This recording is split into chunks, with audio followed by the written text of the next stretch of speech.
ಎಲ್ರಿಗೂ ನಮಸ್ಕಾರ. Welcome back to my channel. ಇವತ್ತು ಅಜ್ಜಿ ಕಾಲದ ದೋಸೆ, ಆಪ್ ದೋಸೆ ಅಂತ ಇದು ನಮ್ಮ ಅಜ್ಜಿ ಮಾಡ್ತಾಯಿದ್ರು, ಆಮೇಲೆ ನಮ್ಮಮ್ಮ ಮಾಡ್ತಾಯಿದ್ರು. ಈಗ ನಮ್ಮ ಅಮ್ಮನ ಕೈಲ ಆಗಲ್ಲ, ಅವರೆಲ್ಲ ಕುಟ್ಟಿ ಮಾಡ್ತಾಯಿದ್ರು. ಈಗ ನಮ್ಮಮ್ಮನೂ ಮಿಕ್ಸರ್ಗೆ ಹಾಕ್ತಾರೆ. ನಾನು ಮಾಡಲ್ಲ, ಇದನ್ನು ತುಂಬ ಫ್ರೀಕ್ವೆಂಟಾಗಿ ಮಾಡಲ್ಲ. ಯಾವಾಗಲೂ ಅಪರೂಪಕ್ಕೆ ವರ್ಷಕ್ಕೊಂದು ಸಲ ಮಾಡ್ತೀನಿ ಅಷ್ಟೇ. ನೋಡಿ, ಅಕ್ಕಿನ ಒಂದು 4 ಲೋಟ ತೊಗೊಂಡು ಅದನ್ನೊಂದು 4 ಅವರ್ಸ್ ನೆನೆಸಿದ್ದೀನಿ. ಆಮೇಲೆ ಅದನ್ನು ಮಿಕ್ಸರ್ಗೆ ಹಾಕಿ ಅದನ್ನು ಚೆನ್ನಾಗಿ ಸೋರಿಸ್ಕೊಂಡು, ಆಮೇಲೆ ಸೋರಿಸ್ಕೊಂಡು ಒಂದು ಅರ್ಧ ಗಂಟೆ ಸೋರಕ್ಕೆ ಬಿಟ್ಬಿಡಬೇಕು.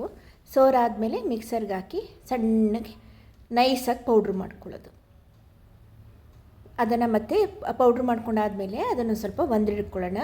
ಸ್ವಲ್ಪ ತರ್ತರಿ ಏನಾರು ಅಕಸ್ಮಾತ್ ಉಳಿದಿದ್ರೆ ಅದನ್ನು ಒಂದು ಪಾತ್ರೆಗೆ ಹಾಕ್ಕೊಳ್ಳಿ. ಅದನ್ನೇನು ಇದು ಮತ್ತೆ ತಿರ್ಗಾ ಮಿಕ್ಸರ್ಗೆ ಹಾಕೋ ನೆಸಿಟಿ ಇಲ್ಲ. ಯಾಕೆಂದರೆ ಇದಕ್ಕೆ ನಾವು ಗಂಜಿ ಮಾಡಿಕೊಂಡು ಗಂಜಿಯಲ್ಲಿ ಕಲಸೋದಿದೆ. ಇದು ಉದ್ದಿನಬೇಳೆ, ಮೆಂತ್ಯ, ಸಬ್ಬಕ್ಕಿ, ಅವಲಕ್ಕಿ ಏನೂ ಇಲ್ಲ, ಬರೀ ಅಕ್ಕಿ ಹಿಟ್ಟು. ಅದಕ್ಕೆ ಅದೇ ಅಕ್ಕಿ ಹಿಟ್ಟನ್ನಲ್ಲೇ ಗಂಜಿ ಮಾಡ್ಕೊಳ್ತೀವಿ. ಈಗ ಗಂಜಿ ಮಾಡಿಕೊಂಡು ಅದೇ ಗಂಜಿನಲ್ಲಿ ಅಕ್ಕಿ ಹಿಟ್ಟು ಮಾಡ್ಕೊಂಡಿದ್ದೀವಲ್ಲ ಅದನ್ನು ಕಲಿಸ್ಬಿಟ್ಟು ಓವರ್ ನೈಟು ಸ್ವಲ್ಪ ಹುಳಿ ಬರೋಕ್ಕೆ ಇಡೋದು. ಈ ತರಿ ಕಾಣಿಸ್ತಾ ಇದಲ್ವಾ, ಏನು ತೊಂದರೆ ಇಲ್ಲ. ಅದು ಈಗ ಗಂಜಿ ಮಾಡ್ಕೊಳ್ಳೋಕೆ ಬೆಂದ್ಕೊಂಬಿಡುತ್ತೆ. ಅದು ಒಂಚೂರು ಗಂಟಿಲ್ದಂಗೆ ಚೆನ್ನಾಗಿ ಕಲಿಸ್ಕೊಂಡು ಇವಾಗ ಸ್ಟವ್ ಮೇಲೆ ಇಟ್ಬಿಟ್ಟು ಅದನ್ನು ಗಂಜಿ ಮಾಡ್ಕೊಳ್ಳೋಣ.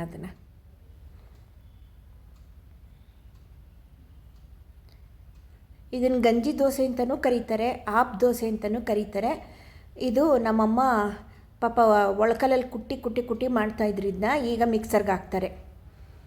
ನೋಡಿ, ಗಂಜಿ ಆಯಿತು. ಈಗ ಅದನ್ನು ಇರೋ ಹಿಟ್ಟಿಗೆ ಅದನ್ನು ಹಾಕ್ಕೊಂಡು ಕಲಿಸ್ಕೊಂಡು ಚೆನ್ನಾಗಿ ಕಲಿಸ್ಕೊಳ್ಳೋಣ. ಕಲಿಸ್ಕೊಂಡಾದಮೇಲೆ ಅದು ಮೇಲ್ಗಡೆ ಒಂದು ಅರ್ಧ ಲೋಟ ನೀರು ಹಾಕ್ಬಿಟ್ಟು ಒಣಗ್ದಂಗೆ ತಟ್ಟೆ ಮುಚ್ಚಿ ಇಟ್ಬಿಡೋದು. ರಾತ್ರಿ ಬೆಳಗ್ಗೆಗೆ ದೋಸೆ ಹಾಕ್ಕೊಳ್ಳೋದು. ಅದರಲ್ಲಿ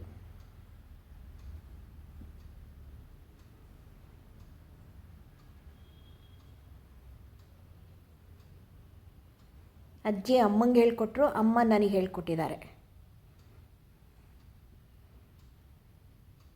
ನೋಡಿ, ಮೇಲೊಂದು ಅರ್ಧ ಲೋಟ ನೀರು ಹಾಕ್ಬಿಟ್ಟು ತಟ್ಟೆ ಮುಚ್ಚಿ ಇಟ್ಬಿಡೋಣ. ಈಗ ಅದು ಒಂದು ಓವರ್ ನೈಟ್ ಅದು ಹಾಗೆ ಮುಚ್ಚಿಟ್ರೆ ಒಂದು ಸ್ವಲ್ಪ ಹುಳಿ ಬರುತ್ತೆ. ಬೆಳಿಗ್ಗೆ ಇವಾಗ ಇದಕ್ಕೆ ಒಂದು ಒಗ್ಗರಣೆ ಹಾಕ್ಕೊಳ್ತೀನಿ. ಕಡಲೆಬೇಳೆ, ಉದ್ದಿನಬೇಳೆ, ಸಾಸಿವೆ, ಜೀರಿಗೆ ಹಾಕ್ಬಿಟ್ಟು ಆ ಹಿಟ್ಟಿಗೆ ಎಷ್ಟು ಬೇಕೋ ಹಾಕ್ಕೊಳ್ತೀವೋ ಅಷ್ಟಕ್ಕೆ ಅದು ಆ ಒಗ್ಗರಣೆ ಹಾಕ್ಕೊಂಡು ದೋಸೆ ಹಾಕ್ಕೊಳ್ಳೋದು. ಈ ಕಡೆ ಚಟ್ನಿಗೂ ಇಟ್ಕೊಂಡಿದ್ದೀನಿ. ಇದಕ್ಕೆ ಈರುಳ್ಳಿನೂ ಹಾಕ್ಬೋದಾಗಿತ್ತಂತೆ. ನಮ್ಮಮ್ಮ ಅಂದರು ಈರುಳ್ಳಿನೂ ಹಾಕ್ಕೋಬೋದಾಗಿತ್ತು, ನೀನು ಬರೀ ಕಡಲೆಬೇಳೆ ಉದ್ದಿನಬೇಳೆ ಒಗ್ಗರಣೆ ಹಾಕ್ಕೊಂಡಿದ್ದೀಯಾ ಅಂತ. ನನಗೆ ಅದು ಮರ್ತೋಗ್ಬಿಟ್ಟಿತ್ತು. ಈರುಳ್ಳಿ ಹಾಕ್ತಾರಲ್ಲ ಅನ್ನೋದು ಮರ್ತೋಗಿತ್ತು. ಅದಕ್ಕೆ ನಾನು ಬರೀ ಕಡಲೆಬೇಳೆ ಉದ್ದಿನಬೇಳೆ ಮಾತ್ರ ಹಾಕ್ಕೊಂಡೆ ಒಗ್ಗರಣೆನ. ನೋಡಿ, ದೋಸೆ ಹಾಕಿದ್ದೀನಿ.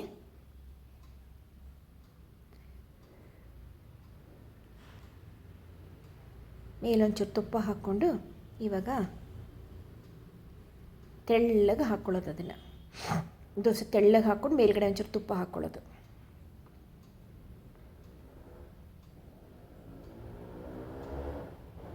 ಮಾಮೂಲಿ ದೋಸೆಗಿಂತ ವಿಭಿನ್ನವಾಗಿರುತ್ತಿದ್ದು.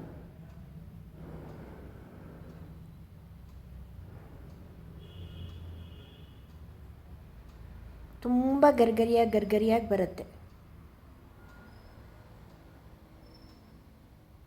ಟೇಸ್ಟು ಕೂಡ ಅಷ್ಟೇ ಚೆನ್ನಾಗಿರುತ್ತೆ. ಈಗೇನು ಮಿಕ್ಸರ್ಗೆ ಹಾಕೋದ್ರಿಂದ ಅಂತ ಏನು ಕೆಲಸ ಅಲ್ಲ ಬಿಡಿ, ಮಾಡ್ಕೋಬೋದು ಇದನ್ನು. ನೋಡಿ, ದೋಸೆ ರೆಡಿ. ಇನ್ನೂ ಒಂದು ದೋಸೆ ಹಾಕಿ ತೋರಿಸ್ತೀನಿ.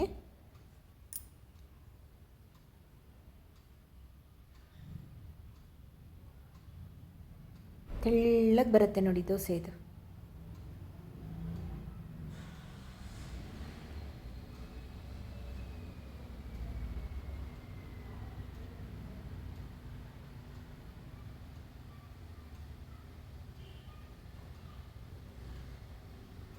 ಟ್ರೈ ಮಾಡಿ ನೀವು. ಮಾಮೂಲಿ ದೋಸೆಗಳು ತಿಂದು ಬೇಜಾರಾದಾಗ ಹಿಂಗೆ ಬೇರೆ ಮಾಡ್ಕೊಂಡು ತಿನ್ನೋದು.